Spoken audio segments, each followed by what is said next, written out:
From the News Channel 5 Network, this is SportsLine.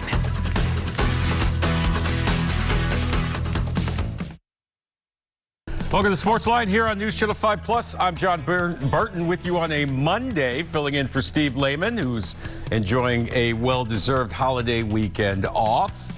Your phone calls are always welcome, 615-737-7767.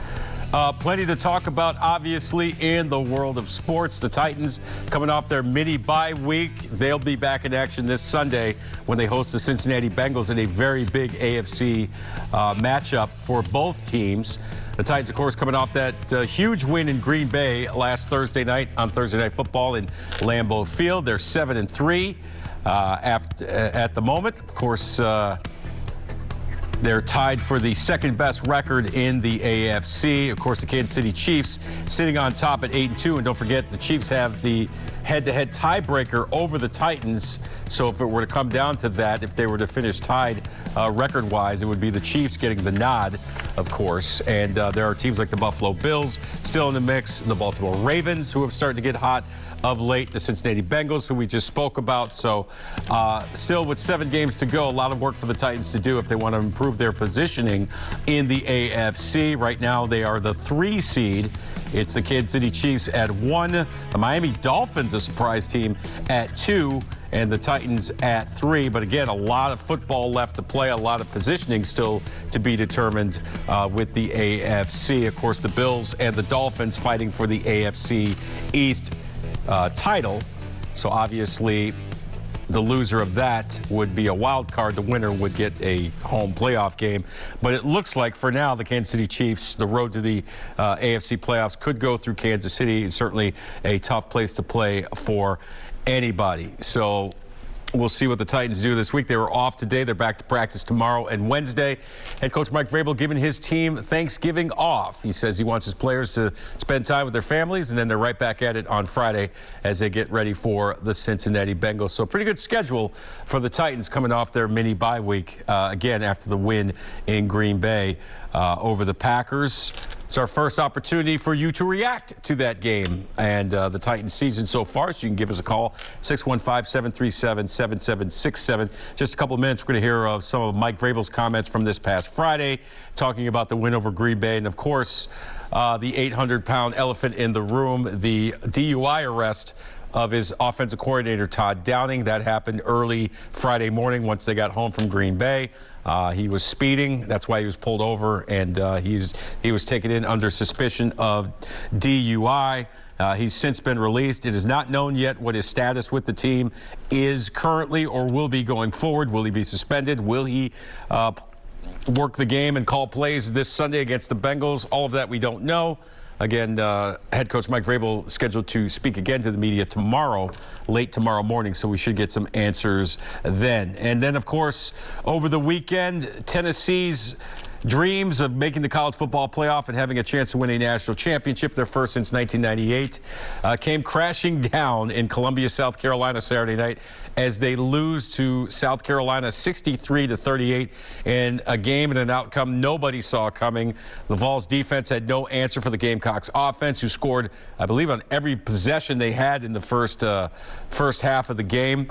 And every time Tennessee tried to get closer and make this make it a game, South Carolina always had an answer. Spencer Rattler throwing 6 touchdown passes for the Gamecocks, and they rolled up over 600 yards of total offense on the Tennessee defense. And making matters worse for the Vols, who now have 2 losses, and they are pretty much out of any college football playoff contention or consideration. They're a 2-loss team with impressive wins over Alabama and LSU. However, they're a 2-loss team that won't win their conference championship, so they are pretty much out of it as far as college football playoff is concerned. Still have a shot at the Sugar Bowl, a major New Year's Day bowl for Tennessee, which would be somewhat of a consolation prize. But to make matters worse, to add injury to insult, Hendon Hooker, their outstanding quarterback, injured during the game on a play where he wasn't hit. He was scrambling and made a cut and suffered an ACL tear in his knee. So obviously his season is over with, as is his Tennessee career. But what a 2 years he had as a starting quarterback at Tennessee, setting all kinds of records for passing and touchdown to interception ratio, yardage, all kinds of records at UT. This 2 year run will be certainly remembered by Tennessee fans. But again, more than likely, most likely, almost assuredly, no shot at the college football playoff for Tennessee. And, of course, Hendon Hooker will be out for the rest of the season now. And that sets up a very interesting game, as it is rivalry week here in the state of Tennessee and here in Nashville, as Tennessee will play at Vanderbilt this Saturday night on the rivalry weekend. Of course, as we said, no Hendon Hooker. Joe Milton will start for the Vols in that game. But all of a sudden, the Vanderbilt Commodores have gotten hot down the stretch. Back-to-back SEC wins over Kentucky, and then this past Saturday against Florida. A great game, 31-24 victory over Florida over at First Bank Stadium. So now the Commodores at 5-6.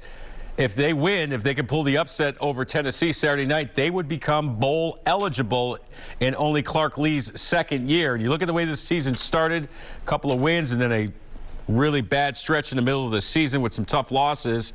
They've since come back to life with these 2 straight wins and a chance, as we said, to kind of put another nail or put more salt in their rivals' wounds. The rival, of course, being Tennessee, and be bowl eligible. So all of a sudden, this Tennessee-Vanderbilt matchup coming up Saturday night has a lot of intrigue. So we want to hear from Vol fans, we want to hear from Commodore fans as we get ready for rivalry week here on Thanksgiving week. We certainly hope everybody has a happy Thanksgiving and they stay safe. Of course, the big day coming up on Thursday, a big day of turkey eating and football, 2 things near and dear to my heart. So anything along those lines, you can chime in. Also, the World Cup soccer tournament is well underway.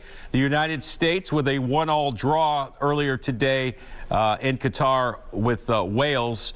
They had scored first in the 36th minute. Looked like they were on their way to victory, but Nashville SC's Walker Zimmerman committing a penalty in the penalty area, or getting called for a penalty in the penalty area. That set up a penalty kick for Christian Bale, not the guy that played Batman, but the guy that plays soccer for the Welsh national team. He scores on a penalty kick, so that leveled the score, and the game ended in a 1-1 draw. The U.S. men's team back at it Friday, on Black Friday, when they take on England. So an opportunity for a win kind of slipping away there for the Americans, but they do get the draw against Wales. All right, that's you're pretty much up to date as far as that goes. Anything along those lines, you give me a call, 615-737-7767. We'd love to hear from you tonight. But first, we're going to hear from head coach Mike Vrabel just hours after his team's big win in Green Bay. Again, the coach will talk again tomorrow, but this was his comments on Friday, in case you missed it. Coach talking about the win over Green Bay and, of course, the arrest of his offensive coordinator, Todd Downing, on suspicion of DUI. Have a listen. You want to go ahead and start, and then we'll get to some questions. Okay, great. First off, I would just like to address the incident that occurred earlier this morning with Todd Downing. I've spoken to Todd. I've spoken to Miss Amy. John and I have been in communication with her, with the league. The league has policies with regards to these incidents, and we'll make sure that the league has all the information that they need. I also know that you have many specific questions regarding the incident, but out of respect to the legal process, the process that the league has, unfortunately, I'm not going to be able to answer many of those specific questions. I will say, however, that we all have a great responsibility as members of this community, as coaches and players of this organization, as fathers and husbands and teammates to make great decisions. And we understand that. And so I'll do my best to answer the questions that you have, but also out of respect to the situation, there's going to be some things that I'm not going to be able to talk about. Teresa? Mike, one question. There is availability for anyone on the team and in the organization that needs a ride to get a ride, no matter what time of day it is, correct? Yes, that's correct, Teresa. That's something that we had before I got here, and something that we continue to have. So yes, that's provided through our ownership and the team. John Glennon.